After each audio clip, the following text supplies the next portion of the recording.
Do you think another company could work now besides TNA and WWE?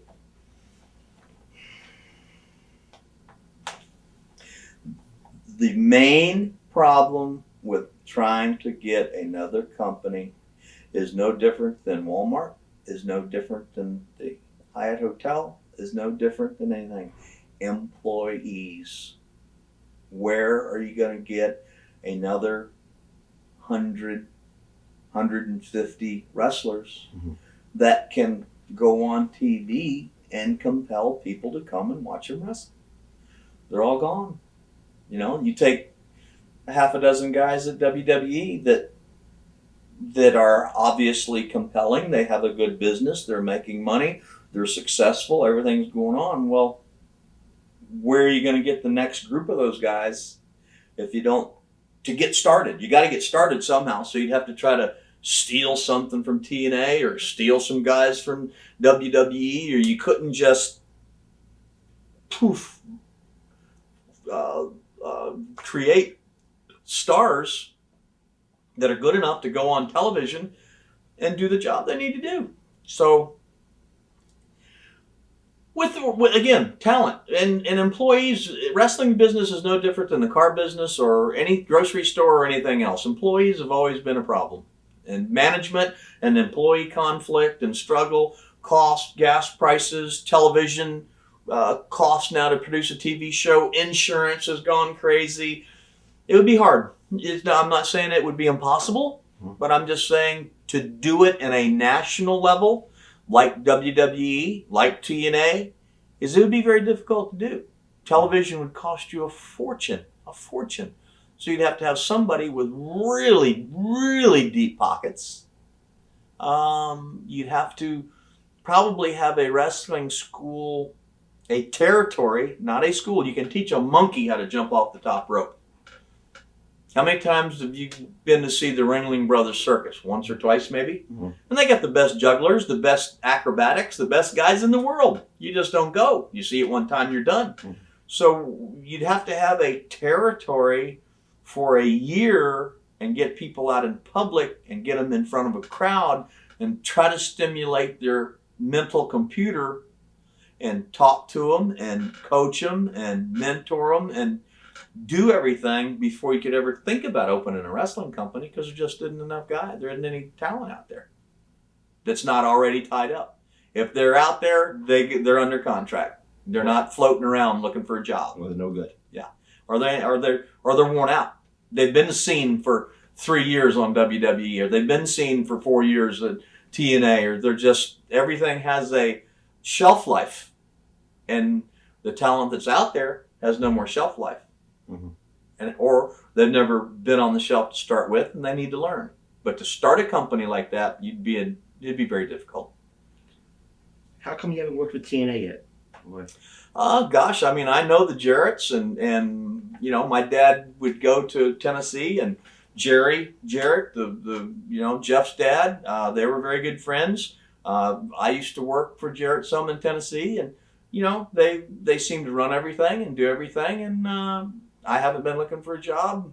I don't guess they've been looking for anybody to try to attempt to help them. So I went by a couple times when Dusty was there just to say hi, you know, and talk to some old buds and stuff like that. But you know, I'm very happy, very content living life and doing what I'm doing. I don't need a job, and the responsibility is huge. You've got a lot of people looking up to you to earn them a living, to be the creator, to find and help, and you know, just they never needed me, and I never needed them. Okay. Thoughts on Vince Russo's booking? I think we already went through that. He was an idiot. Have you seen anything in TNA? No. Of his bookings, so you really don't? No. I know unless he learned something when he was at WCW, he sucked. I swear to this day, Vince sent him to WCW to put it out of business, to help put it out of business. Really? Because he was so stupid that he just couldn't do anything right. Now, maybe he learned. I mean, that was 2001. So, I mean, it was 7 years ago. So maybe he's learned, maybe he's changed, and Jerry Jarrett was a brilliant booker. Jerry in Memphis and everything, huge money. They still got local TV. I mean, that's a territory that survived through it all. They're still there. That was Jerry Jarrett. You know, he's very sharp and knows his stuff. So Vince might have gotten that ego crap out of his head and finally sat down and learned. Or if Jarrett is in control, which I believe he is, then when he listens to Vince's ideas, is Vince Russo book TNA? Yeah, he's head booker. Oh, okay. Well, then maybe they work good together. And Vince, but when he was at WCW, he wasn't going to listen to anybody. He didn't want anybody's input. He thought we were all stupid. So, and he thought we were stupid. We thought he was stupid. So it was a standoff. There we go. How important is it for Vince McMahon to recognize your father in the Hall of Fame? Oh my God, that was like the coup de grace. That was so cool. When I got that phone call, I was almost in shock. You know, you got to be kidding me. He wrestled there in the 50s, you know, 59, 60. And it was just, in my career, you might say, to be part of a production and just to see how the wrestling business is today from the inside out, and to have Vince McMahon think and know that my father was one of the true founders and creators and formers of the wrestling industry of today was really awesome. You know, I say I was in shock. I was like a little kid in a candy store when they called, you know, and they said, "Would you accept the award?" Yeah, when? What do I got to do? You know, do I need to pay you to do this? You know, yeah, whatever it takes. It was like the final stage of my dad's career. He just was upstairs watching it. He wasn't here. Is it true that you got $1 million for the Florida Tape Library? You'd have to ask my accountant. Wait, hold on. Can I call him? Does he have speed dial? Enough said. You'd have to ask my accountant. See what? Yeah, you'd have to ask my accountant. What, Goldstein and Goldstein? Yeah, I don't know. All right. Thoughts on Vince McMahon? You know, Vince has pissed a lot of people off because he broke stride. He did things, so did Sam Walton. So did people in every big, huge company today. Just do things differently. If they played football in a dirt field with no cheerleaders and no big fancy stadiums and everything, it wouldn't be football. You know, so Vince took 30, 40 years of wrestling and knowledge and fan base and everything else and just changed it to a different situation.